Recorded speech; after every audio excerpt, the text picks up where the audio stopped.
would be a vaccinated versus. Most of the people that have been on this issue that have vaccinated your children, experts around the world have been demanding, why don't we do a vaccinated versus a completely unvaccinated comparative study? If vaccines are really making our children healthier, if vaccines aren't causing all these injuries that parents are complaining about, the best way to prove that would be a vaccinated versus unvaccinated study. I said, would you ever do that study? And he said to me, yeah, I'd do that study. I mean, I was blown away, Jimmy. I was like, holy cow. I mean, this guy is just stated to me that he's pro-vaccine. He's at a major research, the Henry Ford Health Center where he works is one of the biggest research institutes in the world doing scientific studies. And here he is saying, yeah, I'll do that study. And I said to him, well, look, if it turns out the way I think it will, then it could be damaging to your career. And he said to me, I don't care about my career. I don't work that way. I follow the data where it leads me. And, but besides, I'm about ready to retire. And so that was 2016. I kind of called him once in a while, like, how's the study coming? He wasn't doing it. Then I grabbed my lawyer and right around 2018, 19, we went and visited him. I said, look, prove us wrong. Do this study you said you would do. And he finally did it. And we had one rule. Whatever the results, publish it, show the world. Like, we're willing to take the risk. You're taking, like, whatever it is. He says, of course, I'll publish it. Well, he did finish the study. They finished the study, and then they never published it. And so we've been trying to get him to publish it for the last several years. And finally, Senator Ron Johnson got his hands on the study, said, we shouldn't wait any longer. He posted the study on the Senate website. We had a hearing about it a few weeks ago. And this documentary is about how that study came about, what you see in that study. And of course, the last time I was going to meet with Zervos to try and talk him into publishing the study, I decided to bring hidden cameras and recording equipment because, whatever he said, I wanted people to know what he believed about the study, no matter what would happen in the future. And that's what's at the heart of this film. You saw some of the clips. He's saying it's a good study. I would publish it just as it is. But ultimately, why didn't he? As he says to me, he's afraid of losing his job, which, Jimmy, you've been reporting on these issues now. You've had many of the same scientists and experts on when it came to the COVID crisis.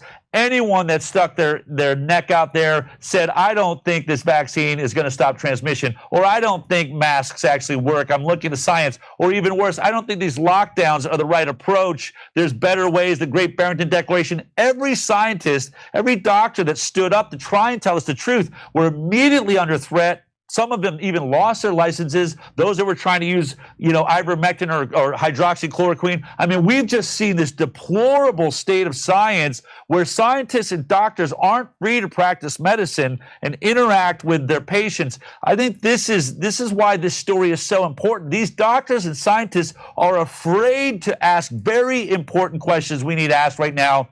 As the documentary in the film points out, we have the sickest nation of children in the industrialized world. We're now over more than half our kids, 1 in 2 kids has a chronic disease now in America. That's up from just 12.8% in the 1980s.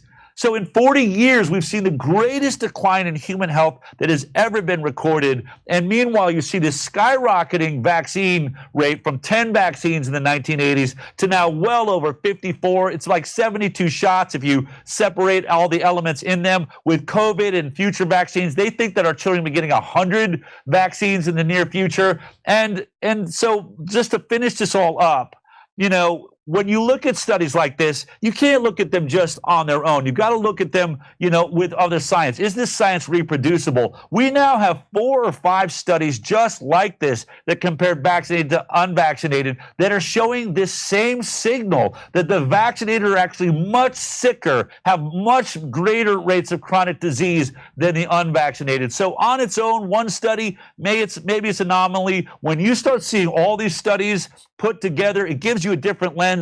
And what we're demanding, really our call to action, is HHS has to now do this study. Every government in the world should have to take their databases and compare the vaccinated to the completely unvaccinated and see, are you seeing the same signal? Because if we are, then vaccines aren't making our children healthier. They are clearly, it appears, making them sicker, which is the exact opposite of what any doctor wants to be doing or anyone wants to be doing this vaccine program. It needs to be under review. You're on this now. I'm on this. So many people, in social media are looking at this. And now we have Robert Kennedy Jr. at HHS. I was his director of communications when he was running for president. The world is changing around this conversation. And this documentary, I think, stands as one of the major reasons why we got to look at this comparison.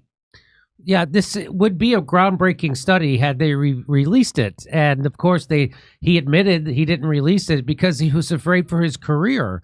And, well, we've seen what big pharma money can do, right? So when Dr. Robert Malone, Peter McCullough, you, Pierre Corey, when anybody spoke out, Dr. John Campbell even, when they just used hard science to speak about ivermectin or speak about the vaccine or about COVID virus in general, they immediately got smeared in the media because the media is bought by big pharma.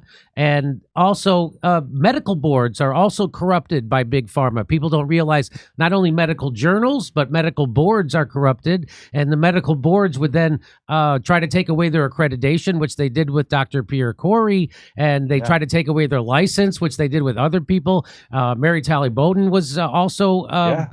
So many great doctors who were courageous and stuck their chin out. That's how it works, right? So big pharma not only corrupts the media, they corrupt the medical boards and the medical journals, so we can't get important studies published even, right? The funny thing to me is that he was so confident that his research was going to find that vaccines led to better health outcomes for children, that he gave you a promise that no matter what it showed, the study, that he was gonna go ahead and print it and release it. Yet it showed the exact opposite. So do you think he was even more surprised than you were?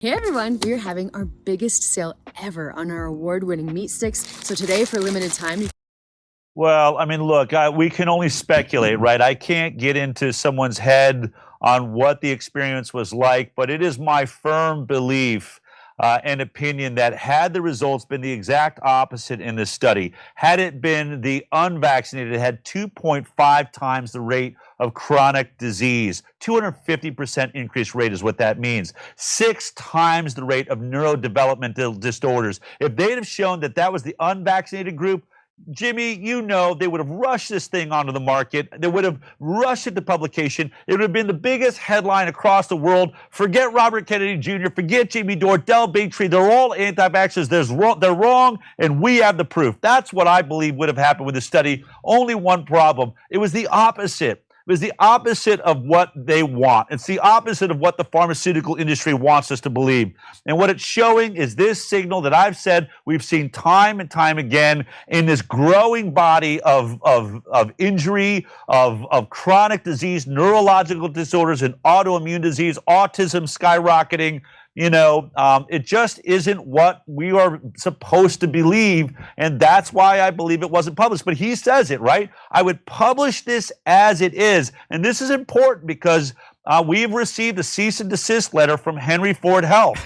They are accusing us of defamation, and I want to just, as clearly as I can, I'm paraphrasing, but essentially they're saying, because we're saying it's the results that kept them from publishing it, they're saying, no, it's not good data, it's not good science, it didn't meet, the rigors of scientific standards that we expect at Henry Ford Health. That is what they're saying. But all I can say about that is, look, I went to the head of this study. This isn't just some Joe Schmo. This is Dr. Marcus Zervos. He is a world-renowned virologist. He's one of the top scientists at Henry Ford. This guy does studies for them. He was the head of the Moderna vaccine trial for them. They loved him then.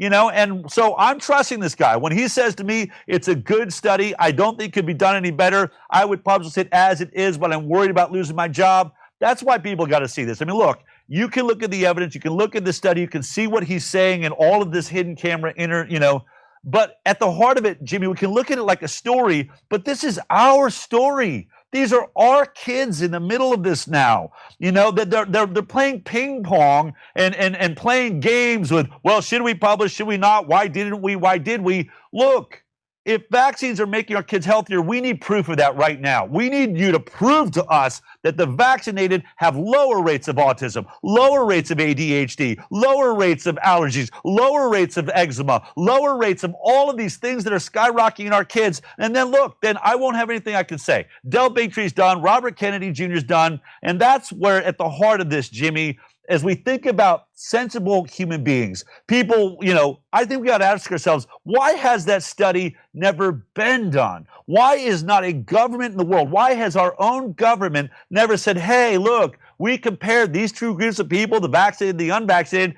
The vaccinated are healthier. They're shining. They have no autoimmune disease. They don't have neurological disorders. Don't you think that they know that if they could have put that study forward, that there would be no anti-vaxxers? You wouldn't have a show talking about this. I wouldn't have a show talking about this. And certainly Robert Kennedy Jr. would not be HHS secretary. But they've never been able to prove that the vaccinated are healthier. They can't do that study. That should scare the hell out of everyone in the world right now with children. Why can't they do the most obvious study and show us that the vaccinated are healthier? That's what the heart of this movie is really about, and that's the question we're asking. Well, I have a sneaking suspicion, just like with this study, that they actually probably did do studies. And they never turned out the way they wanted to. They never showed that vaccinated children were healthier than unvaccinated children, and that's why they probably got buried. I'm guessing they had to have done these studies, just like this one came out wrong. They didn't want to share it with people. So I think this is really, it's a bombshell of a study, and it's a bombshell of a movie. And I think it's really important, this movie, because even people in this space who have dedicated their recent career to vaccines didn't know about this study. In fact, I was talking to Dr. John Campbell, who's done great work on COVID and the COVID vax just last week, and he didn't have any idea about this study. And I told him about it, and he immediately went and covered it, did a video on his YouTube channel. So I think it's important, this movie, to raise everyone's consciousness about it. And it's going to be at the Malibu Film Festival, October 12th at 11 a.m., 2 p.m. Eastern time. But you also will then make it available on your at a website. It's called inconvenientstudy.com, and that's going to be premiering live October 12th at 5 p.m. Pacific time and 8 p.m. Eastern time at aninconvenientstudy.com. So fantastic. So did you fund this stuff yourself? Do you get people to help you fund to do a movie like this? Because it's not cheap. I know that. No, Jimmy, all the work that we do is funded by our nonprofit, the Informed Consent Action Network. That funds my weekly talk show, thehighwire.com, which is our educational program. We have over 90 lawsuits across the country that are being fought for medical freedom. We fought some of the military cases during COVID to make sure that our best and brightest men and women were allowed to stay in service when they were trying to force them to get the COVID vaccine. We won back the religious exemption from vaccinations in Mississippi. We spent 3 years fighting for that so that you have the right to choose whether you want to vaccinate your kids or not. We're deep in a lawsuit right now in West Virginia. I don't know if you've been paying attention to that, where the battle is on. We think we're going to win back the religious exemption there, which will mean for many decades you had to vaccinate in order to go to school. We believe that that's a human right. We believe that's a choice. I'll tell you, if you don't control what's injected into your body, then you don't have, you're not a free citizen. You have the same rights as a farm animal. That's how they're treating us. That's what a forced vaccine program says about our kids. It means they're not your kids, they're the government's kids, and we inject them with whatever we want. There's nothing you can do about it. So that's the heart of the work that we do. That's why this film is so important. Look, I'm not here to... See this little pill?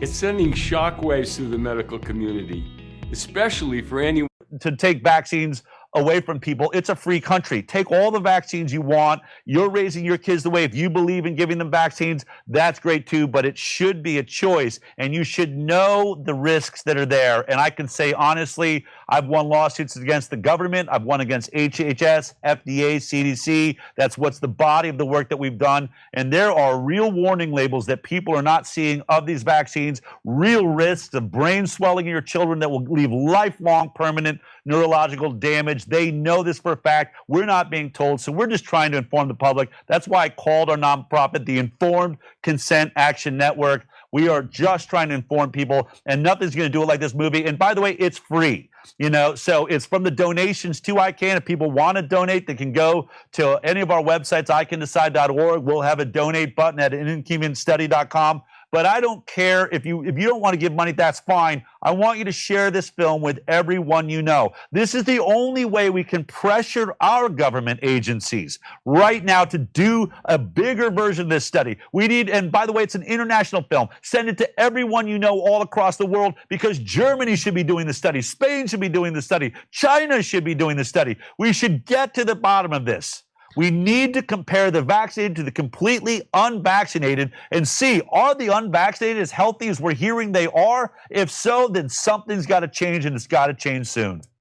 Okay. Well, just so YouTube doesn't cancel my show, I have to let people know that the vaccines, according to the government, have been completely tested and are safe and effective, even though I know for a fact they haven't been tested against a placebo. That's a fact. Which I guess there's another way to test them, but apparently it's not against a placebo. Anyway, Del, I really appreciate you coming on. Congratulations on the new movie. I'm going to be there on Sunday to moderate a panel discussion after the movie at the Malibu Film Festival. And anybody who can't make that, you should come. You should go check it out at an inconvenientstudy.com. That is will be premiering October 12th. 5 p.m. Pacific, 8 p.m. Eastern Time. Great work, Del. Anything else you'd like to tell people before we say goodbye? That's it, Jimmy. It's rare we have an opportunity we can actually help make a difference in the world. A lot of times we just feel overwhelmed. The government's out of our control. It's media, it's moments like this where we have a tool that we can share far and wide. It's what happened with Vax. It's what happened on the COVID story. We can wake people up. We can really save children's lives. Everyone out there in your audience, if they'll watch this film, if they see this film and they like it, share it with everyone you know, because you know for a fact CNN's not going to talk about it. MSNBC is not going to talk about it. Mainstream media is going to try to shut this down. This is a we the people moment, and we need everybody to do the best they can to help us get this out there. So thank you, Jimmy, for being there. I look forward to the panel. It's going to be awesome. Okay. Del Bigtree, great work. See you Sunday. Thanks for coming on, pal. October 19th, we'll be in Irvine, California. We'll be in Australia. Then we'll be in Burbank, California the day